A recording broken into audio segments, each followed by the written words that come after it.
Hi all, this is for all of you who can't make it to my exhibition in the Waterford Gallery of Art. The gallery is on O'Connell Street in Waterford. It's quite a far trek if you're from Scotland, so I know a lot of you can't make it, so here's the grand tour. It's a long one, so 20 minutes, so good luck if you survive to the end. My exhibition, As Below, So Above, is in the ground floor gallery. There's a lovely abstract art exhibition upstairs of a selection of contemporary and I guess older artists from the collection. So worth a look. The ground floor gallery, this is the main section of the exhibit. As I move over here to the left, I'll show you kind of what begins the exhibition. There's a bit of text on the wall, the title, and also this selection of miniature portraits. So it's kind of a collection of work from really covering or spanning the past 15 years. These little tiny portraits, I started them during COVID, and I started them as my tiny portrait project, where I contacted people and said, hey, do you want to paint in yourself or somebody you know? And I then posted the painting to them for them to keep, and I was very grateful to those that have loaned the work back for this exhibition. I'll post them back out to you once it's all complete. The interest with tiny portraiture is kind of linked to practicalities, but also great interest in the history of miniature portraiture. And one of these paintings on the wall, pretty sure it's the third one in, or maybe the fourth one in, is of David Daniels' daughter. I'll holler when I see it. And that one there with the blue background, that's a pretty interesting use of a tiny portrait for me, because Dave, when he dropped it off for the exhibition, he has it on his car dash, stuck with some double-sided sticky foam. So the painting of his daughter is always with him, and to me that's quite an interesting use of miniature portraiture. It kind of harks back to when miniature portraits were given as gifts or taken when you went abroad on trips as a memory of a loved one. So the perfect use of a miniature portrait for me anyway. And so you can see the span of them there. And then as we move across to the right, the wall on the left as you go in has three medium-sized interruption paintings, I call them, and they're interspersed with these two very small, my smallest miniature portraits. There's one of Beth there on brass plate, and that's 1 centimetre by 3 centimetres. So it's kind of interesting for me to show all this work at the same time, because they're all interconnected in some way, even though they diverge, I suppose, in how they appear or what they look like.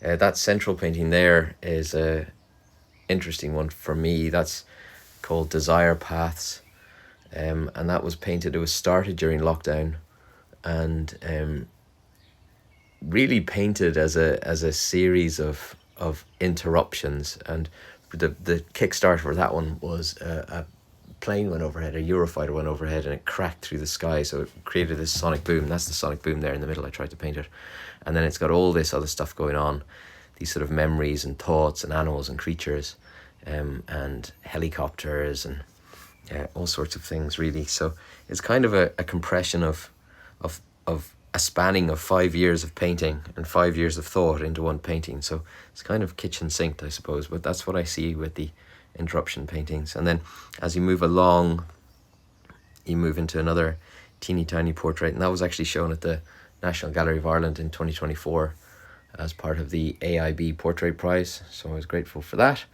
And it's teeny tiny. It's 1 centimetre by I think 2 centimetres on the wall there, hiding away like a light switch almost. And then this is another interruption painting. This is called Tiger Moth. So it's got some broken ash trees in the back, a tiger moth wing over the top, figure, and a car as well in the foreground. So there's quite a bit going on in that one as well. So as we move to the next smallish thing, I made this with the help of Roddy Matheson at Dundee University. It's a cast bronze that I've painted on, and that shape, the overall shape, is linked to the Desire Paths painting that we saw earlier on with this lovely little hopeful little sunset or changeable sunset in the little gap there. There's nice oxidization on that. This is my big painting. I'll come back to the big painting. This one here is probably one of my most favorite ones in the exhibition. This is called a head face, and I paint these things sometimes. They're kind of based on real people, but they distort as they change, and I quite like this one. This one was described recently by somebody as being the opposite of fog, that when you get closer to the thing it gets more dispersed and harder to read, and as you get further away it becomes more clear, and I quite like that description of it. So thank you to the person who gave me that when I was over in Ireland. Then in this separate room, this is a collection of my lace paintings and a couple of fabric paintings, and these for me are quite interesting. I paint these. I've painted these since I started the series in about 2007, and the earliest one here on the walls is from 2011, and they're really a series of painted lace where the figure has been mostly removed, so that you have these shapes, these formed shapes that almost look figure-like or veil-like, and they sort of sit there in these dark environments. And there's a word that comes up, or that came up recently when I was sort of looking into these and thinking about these, and it was the word called diapause, and that's an interesting one. It means really it's a sort of pause in development. So animals go through this, or embryos go through this sometimes when there's a time that is maybe difficult, or there's unfavorable conditions. They sort of pause development. So I kind of find that interesting, that they almost look like chrysalises, or they almost look like something that's on pause. Some of them increasingly, the two most recent ones I've completed have a hint of sky in them, and they are, so that's interesting to me as well too, because most of the other ones are dark spaces with these floating fabrics in them, and the hint of sky kind of harks back to a link with the other paintings outside in the main gallery, but also kind of links them or grounds them to having a right way up, whereas previously, before, when they're sort of floating shapes in this black void, they don't necessarily always have a right way up. So you can see this one here has a sky in the background. And like the other tiny portraits, I'm really grateful to those that loaned some of these back for the exhibition. I think all but one in this room have been loaned back for this exhibition from people's collections. And this is the only one with two figures, two veils, two figures in the painting. And they're all oil on canvas, apart from the pink one I showed first. The pink one I showed first is painted on copper, and the copper I left outside my studio as I was painting it periodically over about 5 years, and it gradually started to oxidize and change color and go green, and interesting things happened on the surface. So I quite enjoyed that as well too, and hopefully that continues to change slowly over time as well. But most of the others are oil on canvas. That one there is oil on canvas with a very glossy surface on it, so it's quite reflective if the light hits it. And each one is painted with, you can see there's quite fine lines, so I paint with very small brushes when I do the tiny portraits, and similarly when I paint the lace paintings I take very small fine brushes, sort of the treble zeros or quadruple zeros you get from companies like Proline and things like that, or Pro Art I think it's called, and the really just layered up over time, layers and layers and layers and shapes, and things change significantly as you paint them. I kind of have a general understanding of what the shape or what the color might be, but then as you paint the lace it changes and distorts, so it becomes a new object almost over time. And this last one I'm going to show you is linked to a Nicholas Poussin painting at the National Gallery of Scotland. This is the central figure, painted larger, turned upside down from Poussin's extreme unction painting as part of his series called The Seven Sacraments. This figure, as you'll see soon enough, is also in my larger painting, and is actually an inverted colour of this is what makes up the sky for Desire Path. So it kind of, those paintings really had a big effect on me when I saw them first, and they still do. I was quite transfixed by them. So as we move out to the main gallery, you can see those 3 interruption paintings, and then my largest painting in the exhibition. This is called Your Soul is a Chosen Landscape, and the title for this painting came from Paul Verlaine's poem Clair de Lune. The first line that is translated to read, Your Soul is a Chosen Landscape. And the reason really I came up with that title was, or one of the main reasons was, I was listening perpetually to Debussy's Clair de Lune while I painted this. And then once finishing the painting, I looked into the meaning of the song, or the origin of the song, and I found that it was linked to this lovely poem by Paul Verlaine. And the title seemed to suit this quite neatly. You can see that it's, I guess, split into 3 separate zones. There's a sky to the right, some slices of skies as we move across, a beautiful garden with a figure. There's apples, and there's Crocosmia lucifer. Those large plants are called Demura peltata, which are sort of shield-like large leaves. And there's the central figure, or the central figure in the Poussin painting that I was talking about, but I've inverted the colours on the left. And then as we move to the left, there's more scenes of, I guess, destruction or decay. So that's the main painting in the space that for me kind of connects the miniatures and the other interruption paintings and the lace paintings. I started painting the figure on the right with a lace painting, but it was a disaster zone, really, so I painted over it. And then I think it strongly links with this one as well too. So its placement by Luke in the gallery surprised me, and I was pleased with how that worked. This one's called The Heavens, and it was shown as part of a exhibition with New Collective a few years ago. So it's really lovely to have it back for this exhibition too. And then on this wall, these are my other miniatures in the exhibition. The set on the left I call the glow paintings. They're painted on brass plate. These are my tiny skies.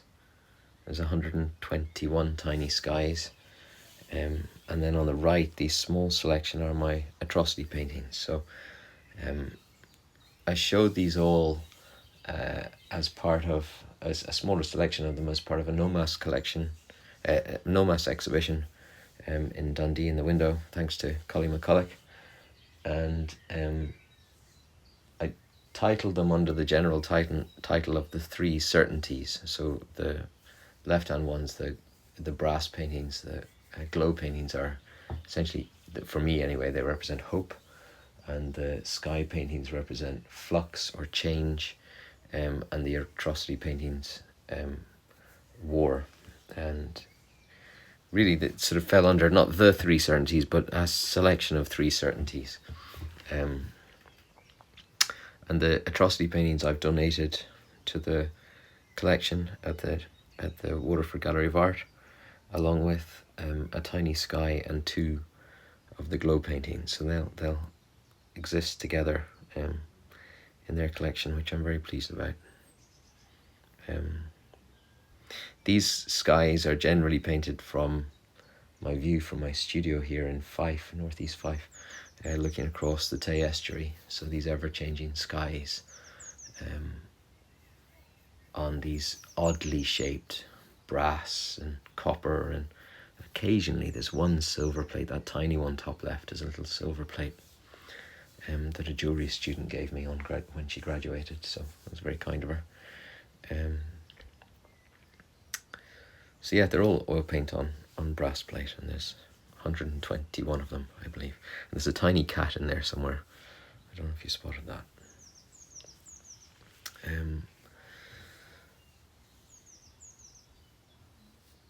And the glow paintings, they're painted with oil paint on brass plate. They're predominantly all brass plate.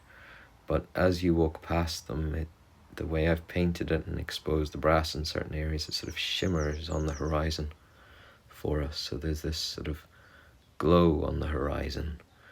And then we'll move into my I guess Luke set this up really as a concentration on more of my sketches and some of my portraits.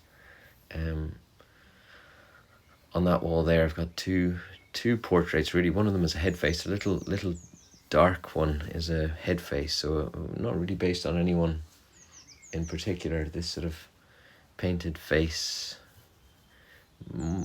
kind of akin to or what was happening with the other head face that you saw, but that's more loosely painted with these broad brush strokes. And then on the opposite wall, there's a selection of drawings, and for me, drawing is really important. So I experiment quite a bit with my drawings, using using charcoal and crayons and Conte crayons and pastels and things like that, but also pen and ink. And many of these are pen and ink and charcoal combined, and really that just allows me to put